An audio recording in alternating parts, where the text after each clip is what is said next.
could see it in his eyes as I stood in front of the board. The moment I pulled out the competing term sheet, his face turned from smug to sickly. 10 minutes earlier, he'd called me replaceable. Now he was scrambling to save his seat at a table he thought he owned. Funny how quickly power shifts when you have receipts. It started 8 months ago. I remember the exact moment. Sitting in my cramped office, the golden hour sunlight streaming through blinds that needed dusting. My startup was gaining traction after 3 years of hustle, 18-hour days, and more ramen than any human should consume. Our AI-powered supply chain solution was finally clicking with enterprise clients. The validation metrics looked incredible. 40% month-over-month growth, customer acquisition costs dropping, and retention numbers that made industry veterans raise their eyebrows. I was reviewing our latest pitch deck when my phone lit up. Maxwell Reed. The Maxwell Reed. Billionaire investor, tech magazine cover regular, and the man whose backing could catapult any startup from promising to unstoppable. His firm, Apex Ventures, had a reputation for picking winners. "Sarah? Max Reed here. Got a minute?" His voice had that practiced casualness that comes with knowing your time is worth thousands per minute. We'd met briefly at a pitch competition 3 months earlier, but I never expected a direct call. "Of course, Mr. Reed. Max, please, listen. I've been watching your progress. Impressive stuff. Very impressive. I'd like to discuss leading your Series A." My heart nearly stopped. This was the break we'd been fighting for. Apex's stamp of approval would open every door in the industry. That would be... we'd definitely be interested in that conversation. Great. My office, tomorrow, 2 p.m. Bring your projections for the next 18 months. And Sarah, this stays between us until we're ready to announce. Creates a better narrative that way. He hung up before I could respond. I sat frozen, staring at my phone, before letting out a scream that brought my co-founder Raj running from the break room. "What?" "What happened?" "Apex wants to lead our Series A. Maxwell Reed just called me himself." Raj's eyes widened. Holy shit. This is it. We stayed until midnight preparing, running numbers, refining our story. I remember the energy in the room, that electric feeling when years of work are about to pay off. I should have paid more attention to the small red flag, Max's insistence on secrecy. At the time, I chalked it up to standard investor strategy. Later, I'd understand it was about control. Max's office occupied the top floor of a gleaming downtown tower. Floor-to-ceiling windows, modern art that probably cost more than our entire seed round, and that subtle scent of success, whatever that is. Expensive cologne? Confidence? Money? His assistant, a poised woman with perfect posture and a practiced smile, led me to a conference room where Max was already waiting. He didn't stand when I entered. "Sarah, right on time." He gestured to the chair across from him. "Let's see what you've got." No small talk, no warming up, just business. I liked that about him then. The meeting went better than I could have hoped.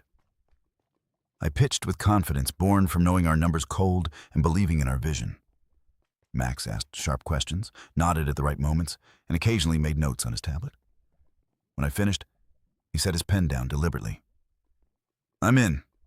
20 million at a 75 million valuation." The number hit me like a physical force. It was higher than we'd dared hope for. "That's generous." "It's fair. You've built something with real potential." He leaned forward. "I don't just want to invest money. I want to invest myself. My network, my experience. I see something special here, Sarah.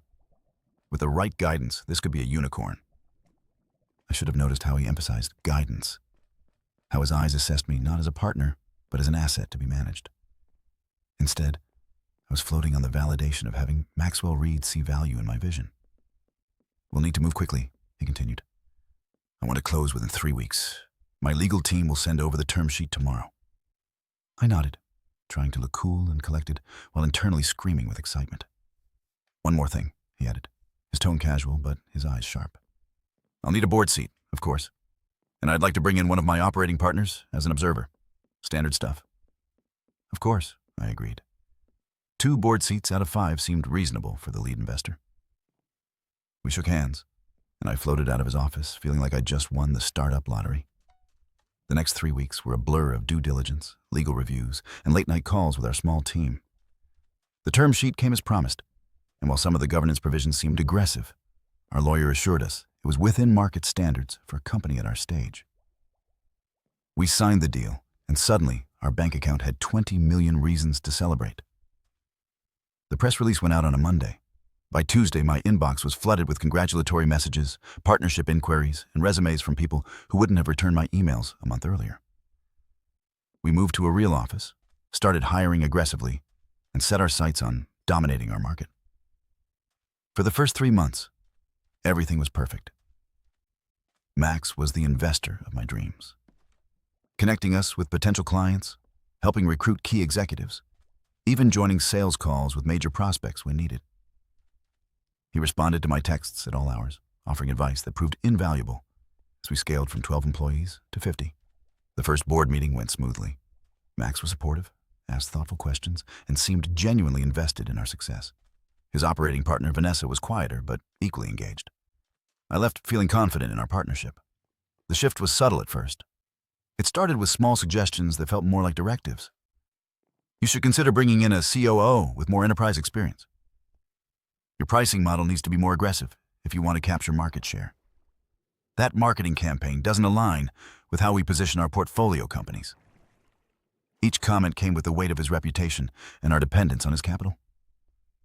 I found myself deferring more often than I wanted to, justifying it as leveraging his experience. When he suggested replacing our VP of engineering with someone from his network, I pushed back. That's when I first saw the flash of something cold in his eyes. Sarah, I'm not just any investor. I'm your lead. My reputation is on the line here too. I held firm on that one, but it created a tension that never fully dissipated. By the 6-month mark, our dynamic had shifted. His texts became less frequent, his tone more critical. In board meetings, he would direct questions to other executives rather than to me, subtly undermining my authority. Then came the customer summit. We'd organized a gathering of our top clients and prospects in Chicago. It was a huge success. Positive feedback, new contracts signed, a waiting list for our beta features. I was riding high when Max approached me at the closing reception, champagne flute in hand. Nice event, he said, surveying the room. Though next time, let's have my team handle the logistics. We could have had twice the attendance with the right outreach. I smiled through gritted teeth.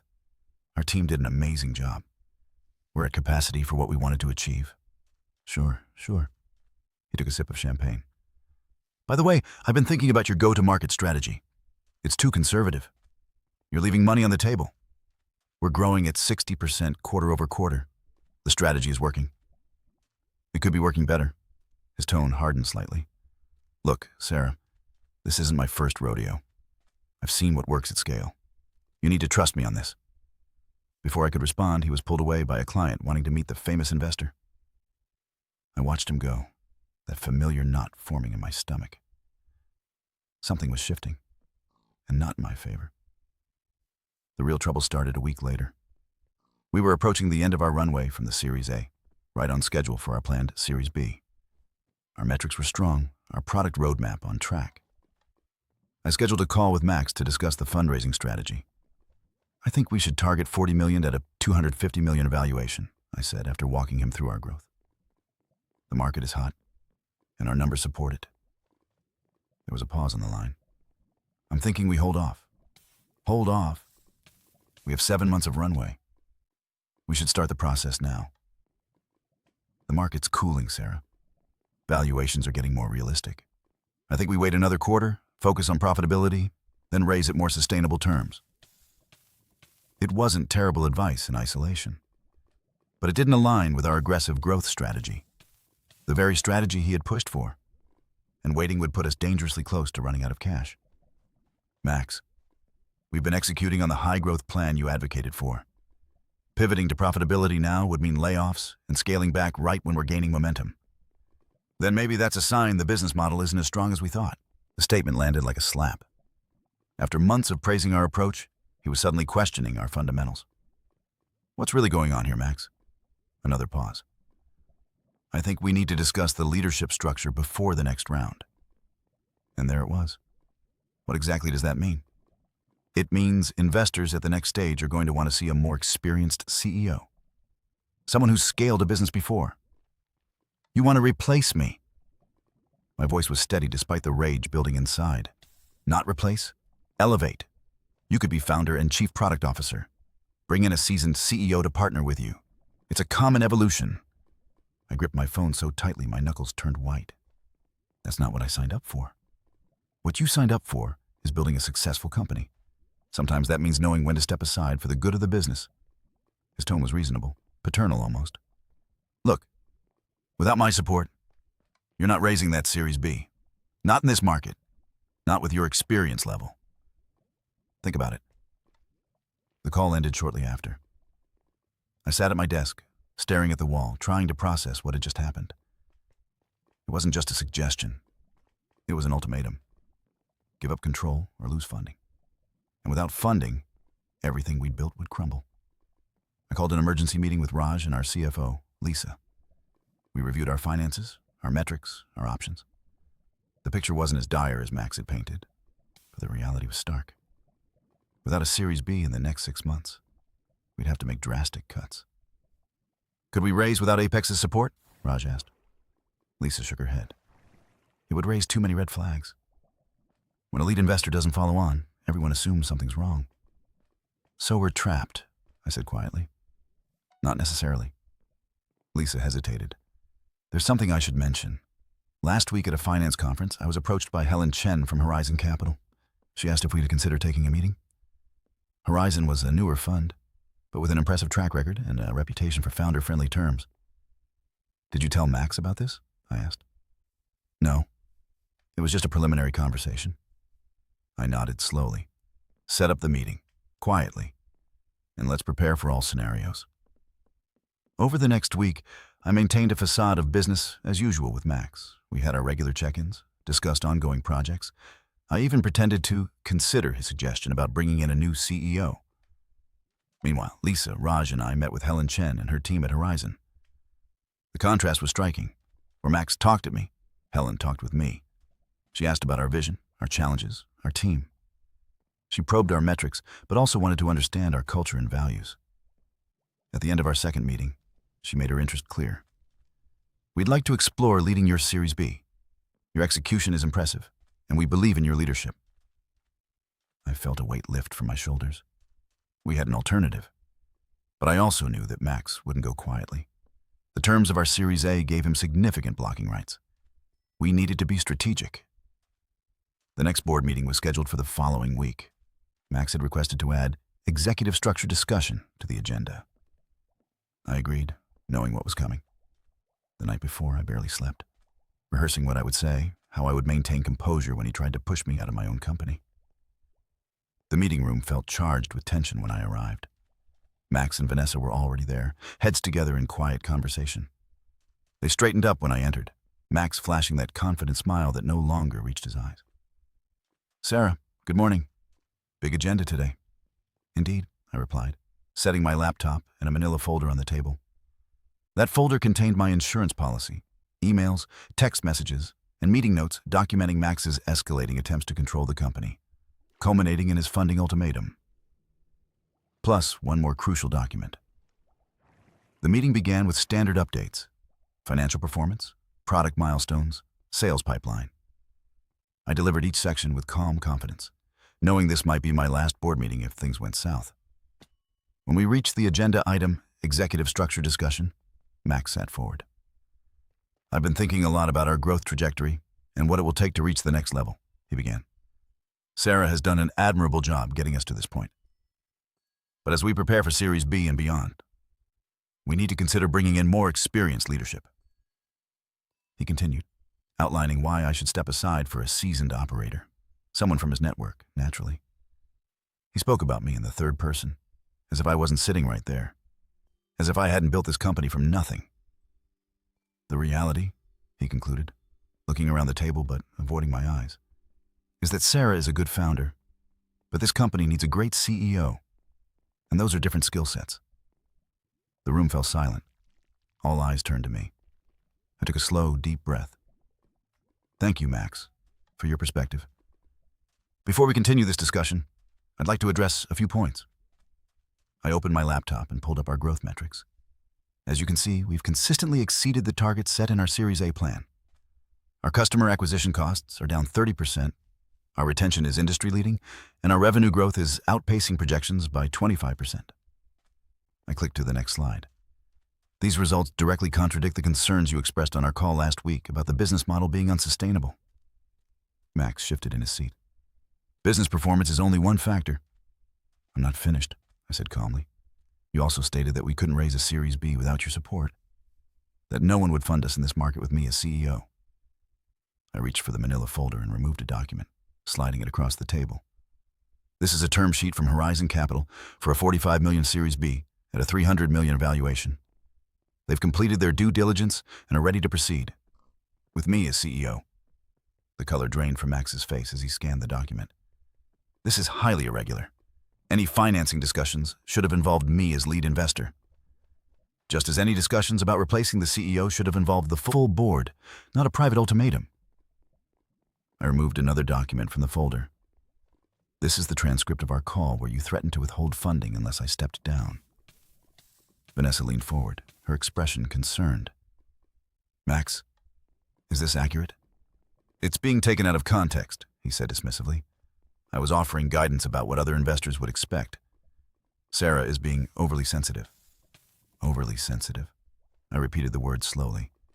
Is that how you'd characterize my response to being told I'm replaceable after building this company for 4 years? After delivering on every metric we agreed upon? Look, Max's voice hardened. This is business, not personal. Sometimes founders need to be protected from themselves. The fact that you're reacting this way only proves my point about your readiness to lead at scale. That's when he said it. The words that would seal his fate. Let's be honest, Sarah. You're ultimately replaceable. The technology, the market position, that's what investors value, not the figurehead. The room went silent. I looked him directly in the eyes, my voice steady. That's an interesting perspective, Max, especially given that Horizon specifically cited their confidence in my leadership as a key factor in their offer. I turned to the other board members, which brings me to the purpose of this discussion. I'm not here to defend my position as CEO. I'm here to propose a restructuring of our board. I removed the final document from my folder. This is a voting agreement signed by myself, Raj, and our other common stockholders. Together with Horizon's support, we have the votes to remove Max from the board, effective immediately. Max's face contorted with shock and then anger. You can't do this. My firm's investment gives me certain rights. Rights which don't include threatening the CEO or acting against the company's interests, I interrupted. Your behavior constitutes a breach of fiduciary duty, which is grounds for removal under Section 7.2 of our Investor Rights Agreement. Our counsel has confirmed this. Vanessa was reviewing the documents, her expression grave. Max, if these transcripts are accurate, this is absurd, he sputtered. I built this company. No, Max, I built this company. You invested in it. There's a difference. I closed my laptop. You have 2 options. You can contest this, and we'll make these transcripts part of the legal record, which I'm sure your limited partners and other portfolio companies would find interesting. Or you can step down gracefully, retain your financial stake, and we all move forward. The room was thick with tension. Max stared at me with naked hatred, but I could see the calculation happening behind his eyes.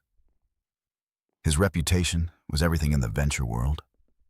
A public fight with a founder, complete with documented threats and attempts to seize control, would damage him far more than it would damage me. This is a mistake, he said finally, his voice cold. You have no idea what you're doing.